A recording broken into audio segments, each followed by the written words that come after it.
The word about life, time for feeding of spirits with the word about life, comes from Luke chapter 11. And then I have, as if that wasn't enough, I did add something from Matthew 12. So you can follow along. There are some nuggets of information here that I hope gives some insight as we go through this. Now he, that is Jesus, was casting out a demon that was mute. When the demon had gone out, the one who had been mute spoke, and the crowds were amazed. But some of them, and who is them? Well, them would be the religious leaders that were challenging Jesus at the time and threatened by Jesus and the work that Jesus was doing. But some of them said, he casts out demons by Beelzebub, the ruler of the demons. Okay, how many have I lost right now because I said something about the devil? Oh, not as many as I thought. Okay, all right, good. Who is the ruler of the demons. Others, to test him, kept demanding from him a sign from heaven. But he knew what they were thinking and said to them, every kingdom divided against itself becomes a desert, and house falls on house. If Satan also is divided against himself, how will his kingdom stand? For you say that I cast out demons by Beelzebub. Now, if I cast out the demons by Beelzebub, by whom do your exorcists cast them out? Therefore, they will be your judges. But if it is by the finger of God, and this is kind of an unusual reference, and there's a couple of ideas that this is deliberately the gospel writer is referring back to. The finger of God is mentioned in Exodus chapter 8 when Moses is standing in the court of Pharaoh and performing these tricks, and then the magicians in the court of Pharaoh could also perform the tricks to kind of disprove that Moses was sent by God. But finally Moses ups the game to the point where he does these miracles and the magicians cannot meet the challenge. And finally, the magicians of Pharaoh say to Pharaoh, hey, this is the real deal. This is indeed the finger of God. Now, the other reference to the finger of God is the finger of God, and it's probably best known by the movie, The Ten Commandments, where this lightning bolt kind of thing comes out of the sky, and then a hand is animated and actually begins to write the Ten Commandments on stone by the finger of God. So I point that out because Jesus is saying by the finger of God that I cast out the demons. And when people hear this, they're going, oh yes, we've heard this reference before. This goes all the way back to Moses and Pharaoh, and it goes back to the establishment of our identity and foundation of a community through the Ten Commandments. So he goes on to say that I cast out demons by the finger of God, and then the kingdom of God has come to you. Now there's other places where Jesus uses his finger to write in the dust when a woman is caught in adultery. And he asks the question, who here is without sin? And he kneels down and begins then to write in the dust. And he says, the person who is here without sin can cast the first stone. I know the law says, caught in adultery, you get to stone her. Aren't you all glad and happy about that? But let me tell you, if you are without sin, you can cast the first stone. And with his finger, he begins to write in the dust the symbol for each commandment. And as he writes in the dust the symbol of each commandment, the people standing around ready to throw their stones, they see that commandment and they are then convicted by their own behavior and realize they are without sin, or that they are not without sin. Thank you for following along. And they began to disappear. They began to go away one by one. So again, he asks the question, who is here without sin? And he writes in the dust the symbol of each commandment until finally no one is left. It is with his finger. It is the finger of God writing in the dust the commandments that he restores the woman her life and restores her back to the community. It's the finger of God, not the fickle finger of fate, right? But the finger of God. Going on with the word about life. When a strong man fully armed guards his castle, his property is safe. But when one stronger than he attacks him and overpowers him, he takes away his armor in which he trusted. And the first strong man trusted the wrong thing. And divides his plunder. Whoever is not with me is against me, and whoever does not gather with me scatters. And then from Matthew 12, it has the same story in Matthew 12, but Matthew adds something else that I want to share with you. When the unclean spirit that has gone out of the person, it wanders through waterless regions, that is through the desert, because the desert is where demons dwell, but finds no resting place. And then it says, I will return to my house, claiming it was their house when it really wasn't their house, from which I came. And when it comes, it finds it empty, swept, put in order. Then it goes and brings along 7 other spirits to have a party, more evil than itself, and they enter to live there. And the last state of the person is worse than the first. So will it also be with this evil generation. In other words, the house was left empty.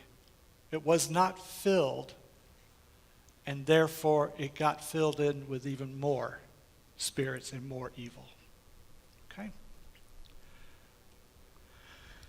Dearest God, use what is said today to encourage and to bless. Amen. As people of faith and conscience, we are called to be a community of loving people who are salt of the earth and light in the world. Church is about what you get out of it, but that is only part of the equation.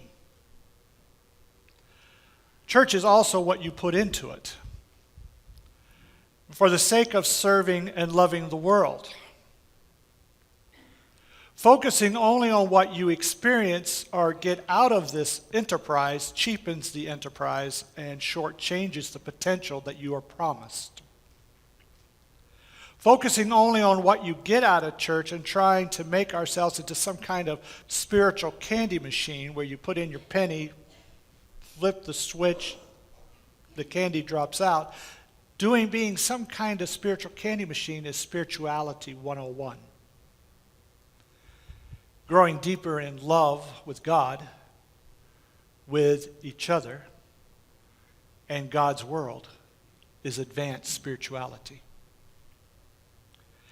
It is advanced spirituality that I'm trying to equip us for. So I have been giving us spiritual tools for discernment, tools for advanced spirituality, tools that equip us to be the spiritual community that distinguishes itself by the love that we have for one another.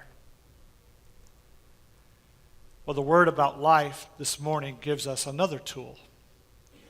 It tells the story about a person being healed of demonic possession. And the story of healing and the story about the demon is not the real story.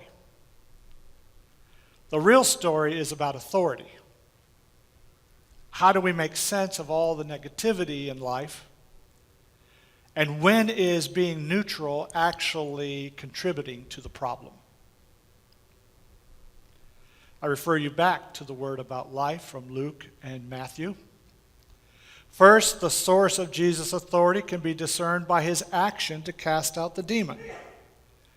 Since it is a demon's job to move from wandering in the desert to possess a person in a community and to separate that person from their community, To cast one out of a person, to cast a demon, is working contrary to the mission of the kingdom of the devil. If Jesus has power to go contrary to the mission of the devil, then the source of his power and authority must be from the devil's opposition, namely the good and living God. After all, a house divided cannot stand, and there are other religious leaders casting out demons. So if Jesus is from the devil, then so are they. His logic is impeccable. Second, despite all the evidence of love expressed in the acts of healing the sick and feeding the hungry, giving fresh starts to people who have been shunned, the people still ask for a sign. I want to make a side note here. We have a tendency to read the Gospels as factual history. They are not histories. They are testimonies. They are testimonies not so much about what Jesus did, but what does his life, his death, and his resurrection mean? And with this said, I'm going out on a limb here. The Gospels do not contain every victory, nor does it contain every loss in Jesus' ministry. We really do not know if you put all of his deeds on a scale. We really don't know if there are more wins than losses or more losses than wins. We assume. We don't know which way, all of his deeds on a scale, which way it would actually tip. Ultimately, given everything the gospel writers experienced, especially the execution of Jesus by organized religion and the state, given everything they experienced, they had to decide if Jesus' way was truth and if it was life. They had to decide whether or not the scale tipped in his favor or against him.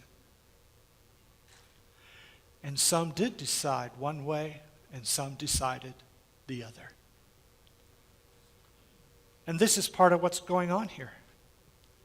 Despite the good fruit borne by his life, the healing that has happened, the love that was shared, the hungry that were fed, and so forth on down the line, despite the good fruit borne by his life and ministry, people still questioned the goodness of the tree. Despite the fruit, they still wanted another sign, and they questioned the goodness of the tree. Their cynicism, not just skepticism, but their cynicism, their negativity, kept them from seeing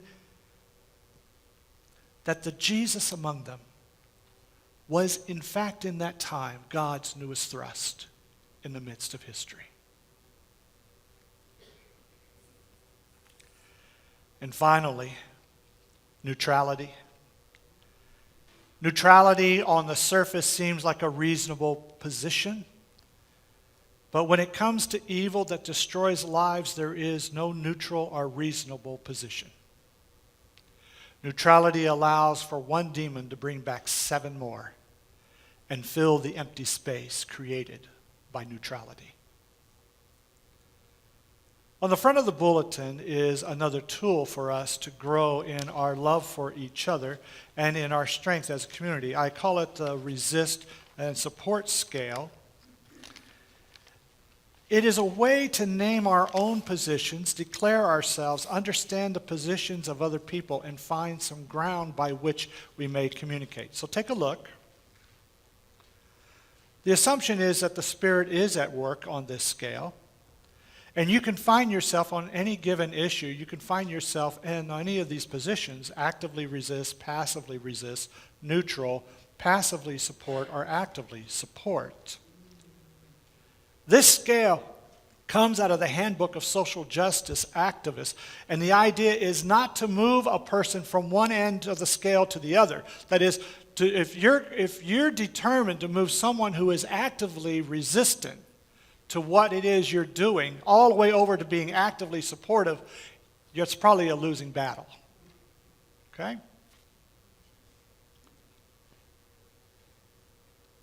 The idea is to move the needle one space to the right. I hope you can get a feel for how nuanced our emotions can be. Hardly anything is black and white, but let's take an issue we're familiar with, such as immigration justice. A good man in our congregation made it very clear to me several years ago that he opposed to helping undocumented people because they broke the law. He was, on the scale, actively resistant. But then he said, I will not oppose you or sabotage the ministry of sanctuary. He did not agree with me, but he did declare his position. He listened to counter positions, and we continue to communicate about this. He did not withdraw. He did not pick up his toys and leave, but instead stayed engaged and connected with me and others that he did not agree with. And he did not remain silent, nor did he claim neutrality. I respect this man very much. And this is an example of how we can grow in our love for each other. Let's take another issue. Let's take, for example, let's go out of the arena of social issues and let's take a family issue. Sushi. Everybody in my family loves sushi except for Peg. To celebrate our granddaughter's birthday, she wanted to go to a sushi place. Normally, Peg would be actively resistant to this. But she became passively resistant for the sake of Claire. But then she discovered that she really liked the scallop roll and actually moved through neutral to passively supportive. Okay? So she would be passively supportive of sushi, but I don't think I will ever hear her be actively supportive in such a way as to say, Ken, let's go out for sushi. That's not going to happen. And that's okay. See, this is something we can use to improve our communication with each other by identifying where we are and what is the next step to move to, or someone else in our family, our spiritual family, where they are and where they could go into the next step. And be able to find the conversation that allows the movement of the needle one space. Not try to move the needle all the way across to the other side of the scale. The neutral zone is empty and without engagement, and therefore without progress. It is peacekeeping which sows the seeds for deeper conflict in the future. Peacemaking is never achieved with neutrality. Claiming neutrality for the sake of peace is not peacemaking.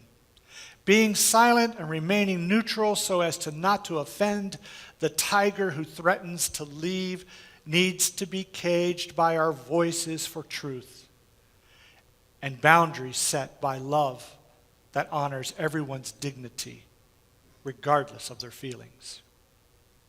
Claiming neutrality sounds reasonable, but it is the high ground of people with power and privilege that disregards human beings who are hurting the most.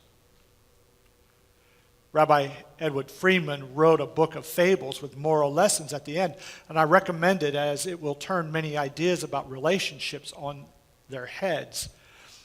And one of the fables ends with a paraphrase from Thomas Jefferson.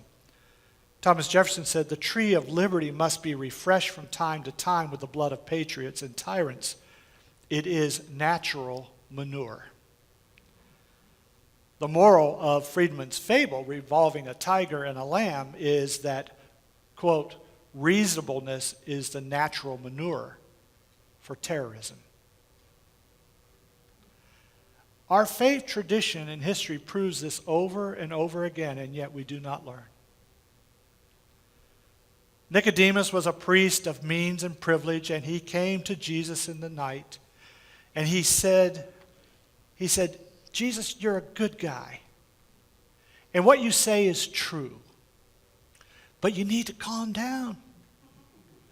Let the rest of us catch up. Be reasonable. Abolitionists fought within the law to abolish slavery, but more and more states were being allowed to be slave states. And is there really a middle ground on this issue?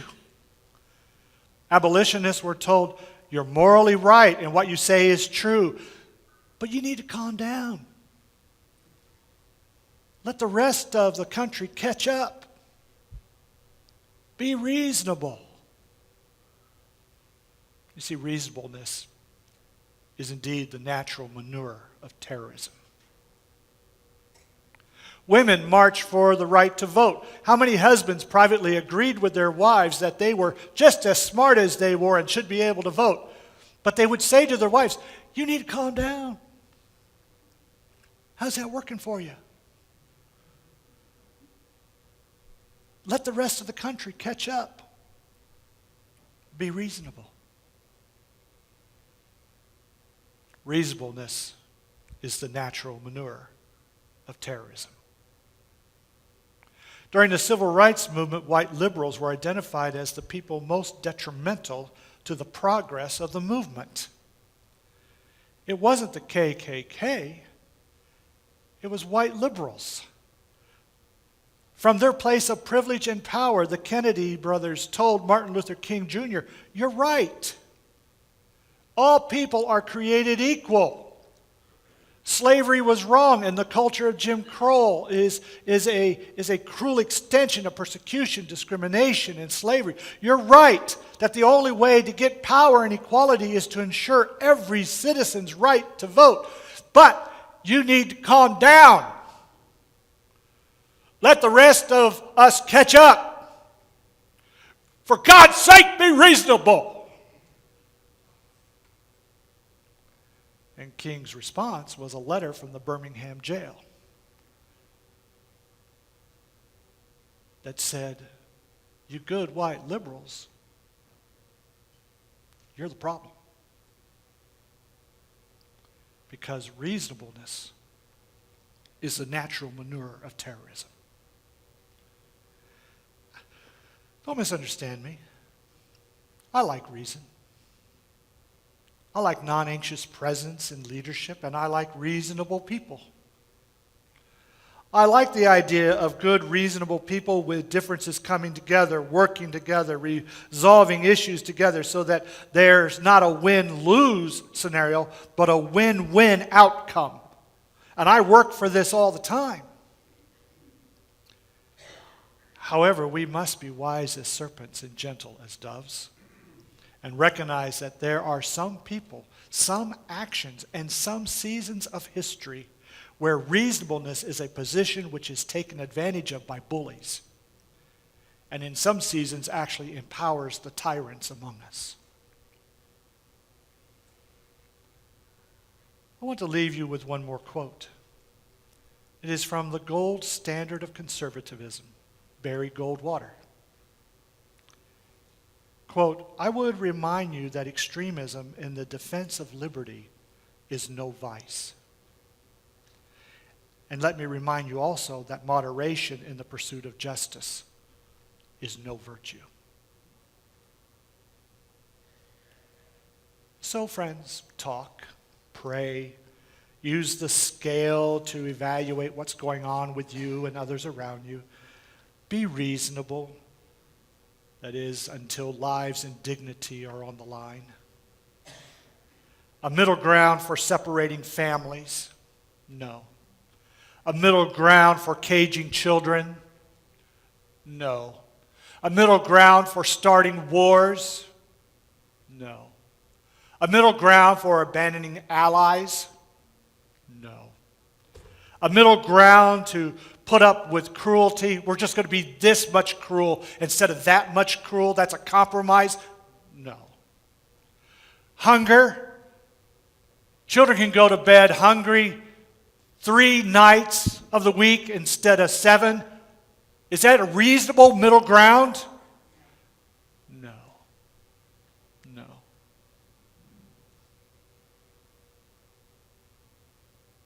Death?